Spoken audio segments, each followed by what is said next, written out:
All right, welcome back, everyone. So we're going to continue with Nick, who is going to be our next presenter. And the topic is going to be coherent control of evanescent waves via beam shaping. Nick, please take it away. Thank you. Hello, everyone. It's always a pleasure to be here. And today I'm going to be talking about some recent work that I've done with some of my colleagues on coherent control of evanescent waves via beam shaping. Now, the first thing that I want to mention is when we say coherent control, we're talking about coherent control in optics sense, not in a quantum mechanical sense. So when we say coherent control, we're pretty much just talking about manipulating the light in different ways to control evanescent waves via beam shaping.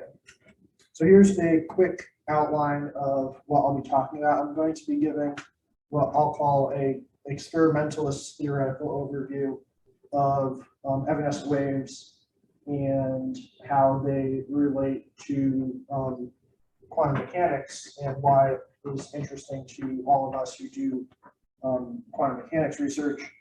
I'm going to talk about the experimental setup and the results that we obtained from that. Then I'll talk about the simulations that are very similar to that of the experiment and that go beyond what we do in experiment. And then I'll discuss the implications in the classical and in the quantum regimes. So evanescent waves are waves that are resulting from the continuity of the electric field when you have total internal reflection.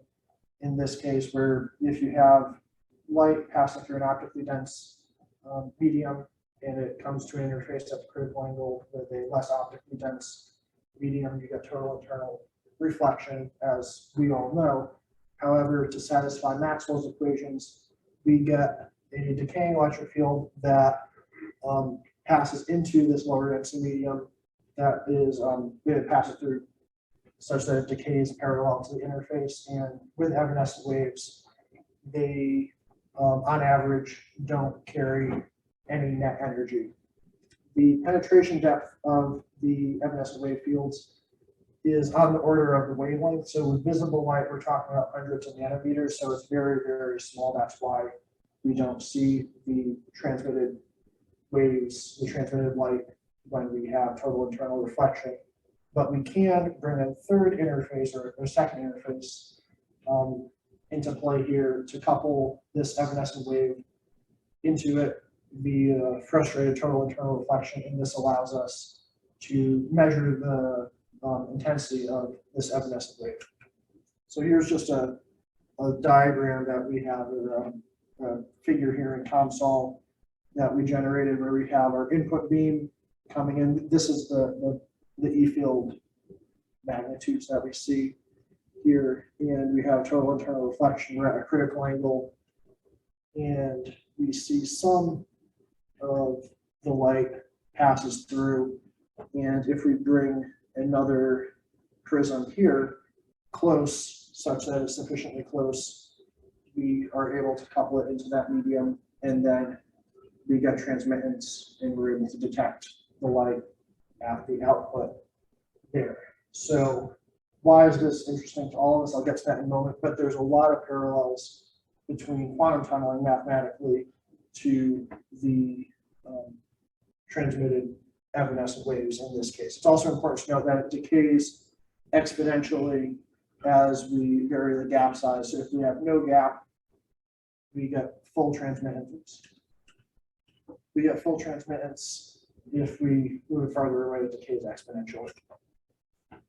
This is mathematically equivalent to a two-dimensional quantum tunneling problem. The evanescent waves are purely a classical phenomenon, but photons obviously have no mass, and it's simply needed to satisfy the boundary conditions in Maxwell's equations, but it does actually manifest itself. They only occur with electromagnetic waves, not matter waves. However, the indices of refraction in this sort of setup, or the change in the indices of refraction, is a analog to the potential barrier that we might see here. So we have a lot of different analogies to frustrated total internal reflection and quantum tunneling here. We have, this is taken from a paper from the 70s, which compares de Broglie waves to electromagnetic waves when we're talking about evanescent fields. So there are further, this just further shows different parallels between evanescent waves and quantum tunneling here. So now that I've hopefully made you recognize that there's some importance in the quantum mechanical community to all this, what we want to do in this work is control evanescent waves by manipulating the input light. We tried a handful of different things, and what I'm going to end up showing is we're going to show that beam shaping is a viable method of controlling these evanescent waves and enhancing the evanescent waves. This is a diagram of the experimental setup that we are using. The beam shaping method that we're using is creating different interference patterns and passing these interference patterns through our prism setup. We generate this interference pattern with this Mach-Zehnder interferometer. Light is output of the laser. We get horizontally polarized light out of our polarizing beam splitter here. And with this half wave plate, we can change the horizontally polarized light to vertically polarized. We have a 50-50 beam splitter that splits the light, and then to recombine in another 50-50 beam splitter. We can vary the phase and the interferometric visibility with the piezo-actuated mirror, which varies the length of one of the arms, and with a variable neutral density filter, which can attenuate some of the beam to change the visibility. Visibility is defined here as the where Imax would be your intensity at constructive interference, and Imin is your intensity with destructive interference there. So a perfect interferometer, we have a visibility of 1. So we vary our phase, visibility, and polarization of our interference pattern, and then we pass the light through a prism setup where we have 2 prisms that are very close together. We have a piece of aluminum foil, which is on the order of 60 micrometers one end. So we have this wedge shape, and we have it clamped such that everything is nice and close together. So we have a gap width on the order of tens of nanometers here. And we measure our input light by splitting off some of the light and our output intensity here. What we see is something that we think is somewhat interesting, and we get these sorts of plots here. Now these are not the interference pattern. This is as we vary the phase or the piezo voltage, which is proportional in phase. As we vary this, we see a change in transmittance, not just a change in the output of the interferometer. It's this intensity divided by this intensity. So if this prism wasn't here, we would just see a flat line. The top up here is Z polarized light, and this is Y polarized light. With Y polarized light, we see generally higher transmittances, and with these at higher visibilities, especially, you can see it. You see slightly more pronounced peaks, slightly sharper peaks, and with higher visibilities, we see more pronounced peaks in these plots as well. We also run simulations where we do pretty much the same thing in COMSOL, which uses a finite element method to effectively solve Maxwell's equations. We need to scale everything down because of the finite element method nature of this, so that it takes a reasonable amount of time for the simulations to run, but everything is scaled down such that everything is proportional, and we don't think that it would have a negative effect or a different effect on our results.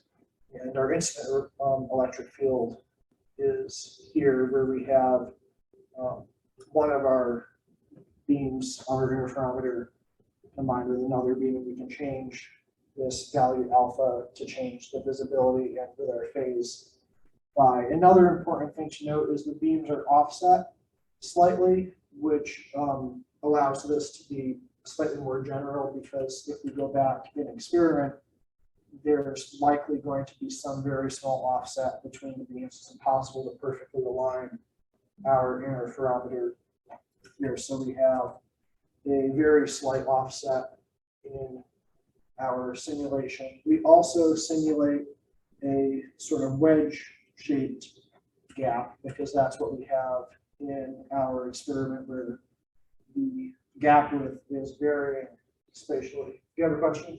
Yeah, sorry. So just to make sure, because it's, I think, yeah, I could probably read it if I was closer.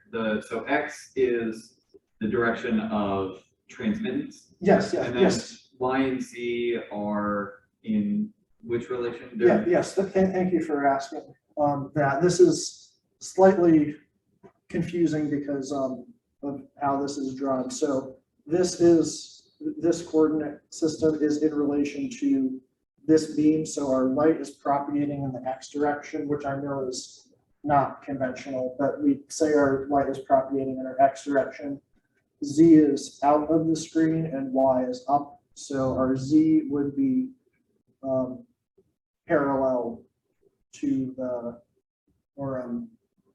so our prism in the experiment would be up, like this. So the Z direction would be coming out of this one. Does that make sense? Yeah. So it's the exact same on the next slide. Yes. So when we're talking about the Y and Z polarized light, we're referring to that coordinate axis as well. And that's the same case with this, where we have our incident light coming in there, and it's propagating in the X direction. So all of that is consistent. Yes. Okay.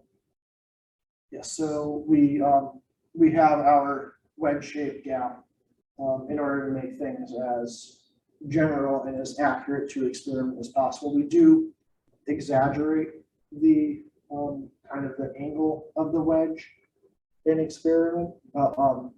We want to just make sure that we're accounting for these experimental deviations in the simulation.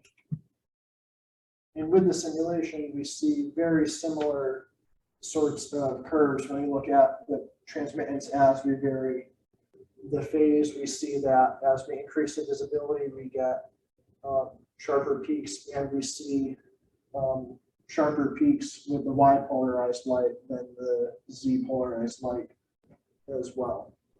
With the simulations, we are able to know what phase we're looking at. In the experiment, we know what voltage we're imparting on the piezo, but we don't know exactly what phase. But because we suspect this to be periodic, it looks like we're going through approximately 4 pi, 2 periods. In this case, we go through 4 pi in the simulation as well. So we see that by looking at these interference patterns, we can change the transmittance of the light, but we wanted to understand more if this was more generally a beam shaping effect, or if this has something to do with the interference pattern. So we run some simulations looking at Hermite-Gauss modes, which are TEM modes that can be expressed with this equation here. And these are images of the spatial profiles of some Hermite-Gauss modes. We look at modes with the indices 0, 1, and 2 in both the X and the Y and Z direction, what we're calling here. So we're looking at these 9. We choose these because these nodes that these profiles have are similar to the higher order modes that we're looking at with these interference patterns. So that's why we choose Hermite-Gauss modes, simply because they are their spatial profiles are similar in that to the interference patterns. We have, this is a table of the transmittances here with these different modes, and this is just a visualization of this table. So we do see that there is a dependence on the spatial profile with the transmittance here, and it confirms what we thought, that the beam shaping is something that we're able to generally control evanescence with. We then go even a step further back, looking at what's the simplest type of beam shaping we could do, simply changing the size of a beam. So this is the simulation as well. We simulate a Gaussian beam, and we just change the beam waist, the beam diameter here, and we see that we have a decreased transmittance as we make the beam bigger. And this occurs when we simulate with this varying gap width, the wedge shaped gap, along with a parallel gap where the gap is consistent throughout. So we think that's definitely interesting. And we recognize that the varying gap width may play a role in some of the changes in transmittance, because if we have a beam that, for example, has more intensity on a region of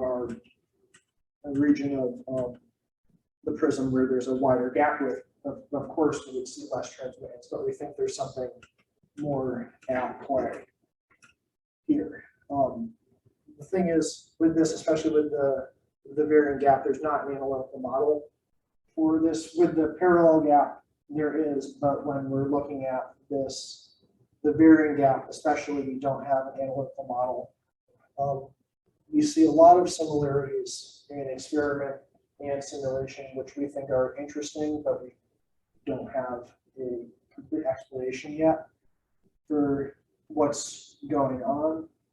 And as I mentioned just a moment ago, the varying gap width, we think, does play a role, but we think there's something a bit deeper going on here. There are some other things that we're working on. We initially looked at degree of polarization to see if that had an effect on enhancement of evanescent waves. We've also looked at spatial decoherence, looking at speckle patterns, for example, and there might be some work still to be done on that as well. But there's other methods of controlling beams that we would like to potentially look further into when in order to enhance and control evanescent waves. So for classical physicists, beam shaping is a viable method of controlling evanescence based upon our results. Metamaterials have previously been shown to control evanescent waves, but we show here that you don't necessarily need exotic materials. You're simply able to control the input beam profile, and you can control the resulting evanescent waves. And there's a lot of applications of evanescent waves in material science, photonic quantum spin Hall effect, plasmonics, and near field sensing. The sensing application, is probably somewhat obvious, where if you needed to study the topology of some sort of surface or some properties of some material, and you brought it close to an interface with your total internal reflection, you can understand some surface properties of some material.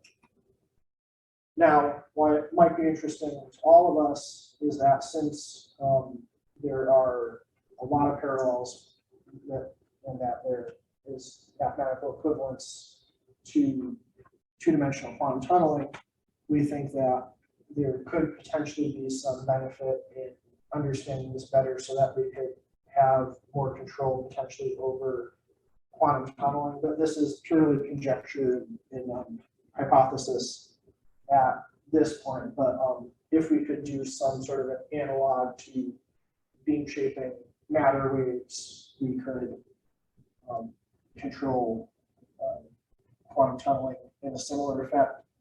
There's also, as I just mentioned a moment ago, the quantum spin Hall effect with light is something that can be demonstrated with evanescent waves, and with quantum optics and quantum sensing, there could also be some benefit as well.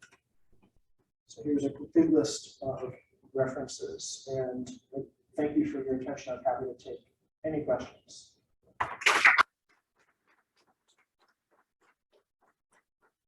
Thank you, Nick, for the talk. You all have any questions? Please. Yes, Dustin. Yeah, so this is actually super interesting, but I guess my initial question is, so using console for like numerical considerations, and it's pretty easy to like, well, it's console, so maybe not easy, but you can do a sweep of like different barrier thicknesses. But obviously, since you don't have an analytical framework in a numerical framework, do you have like a good intuition for like a way to scalably do like a sweep experimentally for gap width, or is that something that that would be difficult to do an experiment? So our experimental setup here. No, we kind of already did that. Yes. So if you go back, that's the whole Yes, point of the wedge there, Mhm. is that if you move it like.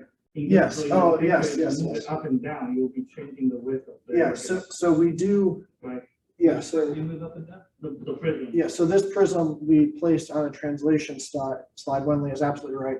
And we can move it up and If the down. light goes. like different this. parts of the Okay. gap, because the wedge, That's The actually width. quite elegant. the width would change. We Yeah, actually did that. So the reason why we did that was simply to confirm we were looking at evanescent waves, because we were able to see that as we vary the gap width linearly, we see an exponential decay in our transmitted light, which was what we found. Okay, that's excellent. Yeah, so we don't think that if we move to a different point on this prism, Mhm. we don't think we would see a difference in general. We would see a general shift downward. Yeah. If we move to a thicker point, for example, Mhm. we think that everything would just scale by some. So you have factor. confidence that it scales basically directly proportional to the thickness then, or Yeah, or some sort of factor like that? It would scale exponentially. Exponentially, okay. Right, because it's exponentially decreasing. Right, yeah, okay, cool, thank you. Any other questions? Nick, I have, I guess, a couple of questions. Can you go to the simulation slide? Sure. This one? Yes. So I was wondering, how are you modeling the environment in which the light is penetrating? Is it, so like, what are the environment parameters? Is it just the index of refraction? Do you have Yes, additional? yeah, so the whole thing going on here is this is the whole region in which the light is traveling, and we have an index of refraction here of what we're calling the prism at 1.5, and the gap width within that region is 1, and that's 1.5 as well. And we're not considering what happens after the prism or before the prism. We're just taking we take effectively the sum of the norm of the E field on these of this to get our intensity. I see. And the control parameter here will be the phase, I'm guessing. And Yes, that's the only one. yeah. For here, the phase and this alpha, the visibility, because we have two beams, Right. E1 and E2, and that allows us to change. If you were to, it's effectively allows us to attenuate one of the arms of our interferometer. I see. Yeah. I see. Also, you had a table where you were comparing the evanescence wave with the what was it? The quantum effect. Yes. The tunneling. Yes. Yes. This. Yeah. Is there anything that stands out in this comparison? Because the table was like a list of few things. So anything that stands out that is interesting to know, at least in your opinion. There's a. Well, as we all know, what we're looking at here is. So I don't know if this is I don't think this will answer your question.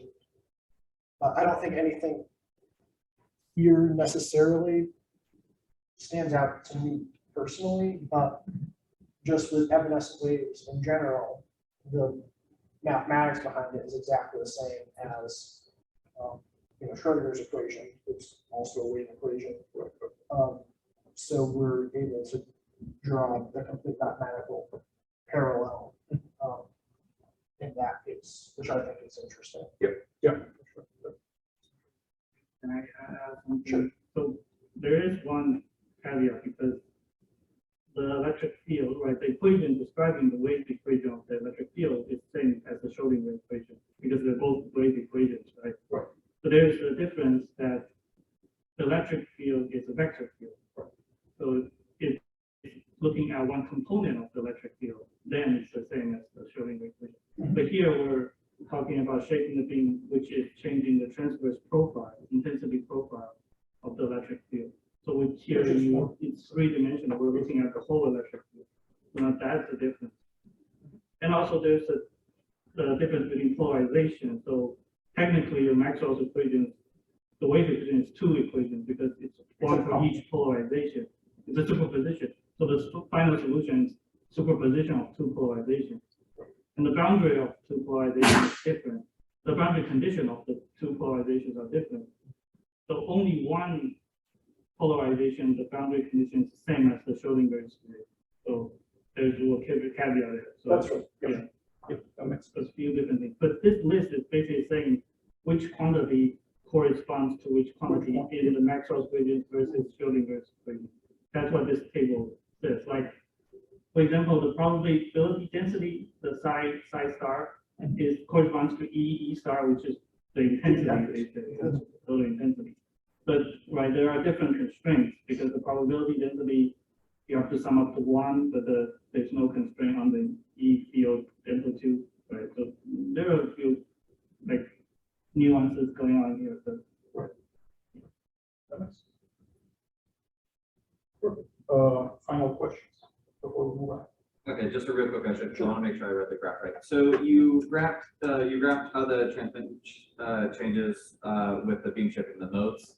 Yes. I just want to make sure. So it's increasing in the case of the Y mode, but it's decreasing as Z goes from 0 to 2. Is Yes. that correct? Yeah. Okay. It's decreasing very slightly as we go from 0 to 2 in the Z mode. Okay. All right, perfect. Let's thank Nick again.